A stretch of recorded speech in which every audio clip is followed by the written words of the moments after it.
Hello viewers, Jayalakshmi బహుశా ఇలా చెప్తే ఈ హీరోయిన్ గుర్తు రాకపోవచ్చు. ఫటాఫట్ జయలక్ష్మి ఈ పేరుతో తెలుగు తమిళ ఇండస్ట్రీలో హీరోయిన్గా గుర్తింపు తెచ్చుకున్న నటి. బాలచంద్ర తీసిన మరో చరిత్ర సినిమాలో ఫటాఫట్ అంటూ సాగే ఆమె క్యారెక్టర్ తెలుగు ప్రేక్షకులకి ఎప్పుడూ గుర్తుంటుంది. జయలక్ష్మి మలయాళంలో సుప్రీగా గుర్తింపు తెచ్చుకుంది. మలయాళం మూవీ తీర్థయాత్రతో సినిమాలోకి ఎంట్రీ ఇచ్చింది. ఆ తర్వాత తెలుగు, తమిళ్, మలయాళంలో అగ్ర హీరోలతో ఎన్నో హిట్ సినిమాల్లో నటించి తనకంటూ ఇండస్ట్రీలో గుర్తింపు తెచ్చుకుంది. తెలుగులో కమల్ హాసన్, కృష్ణ, రజనీకాంత్, ఎన్టీఆర్, చిరంజీవి వంటి హీరోస్తో యాక్ట్ చేసింది. జయలక్ష్మి తమిళనాడు ప్రస్తుత మాజీ ముఖ్యమంత్రి ఎంజి రామచంద్రన్ మేనల్లుడైన సుకుమార్తో నడిచిన ఆమె ప్రేమ చివరికి ఆమె ప్రాణాలు పోవడానికి కారణమైంది. సుకుమార్ తమిళ్లో కొన్ని సినిమాల్లో యాక్ట్ చేశారు.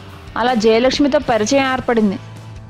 తర్వాత వీరు విడిపోవడానికి సరైన కారణాలు తెలియకపోయినా వీరిద్దరిపై చాలా ఊహాగానాలు వచ్చాయి.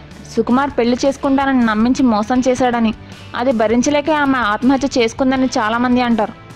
జయలక్ష్మి చనిపోయే ముందు రోజు ఆమె తండ్రితో బంగారు గాజులు కొనిపించుకుని కొత్త బట్టలు వేసుకుని రెడీ అయ్యి ఆమె కుటుంబ సభ్యులతో గడిపారు.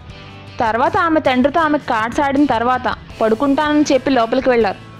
తర్వాత రోజు ఆమె కుటుంబ సభ్యులు తలుపు తెరిచి చూసేసరికి ఆమె ఫ్యాన్కి ఊరేసుకుని ఆత్మహత్య చేసుకున్నారు. ఈమె చనిపోయే ముందు రోజు చేసిన విషయాలు 1980లలో ఆమె గురించి వచ్చిన ఆర్టికల్స్ చూసి చెప్పడం జరిగింది. ఇప్పటికీ జయలక్ష్మి ఆత్మహత్య ఒక మిస్టరీగానే మిగిలింది.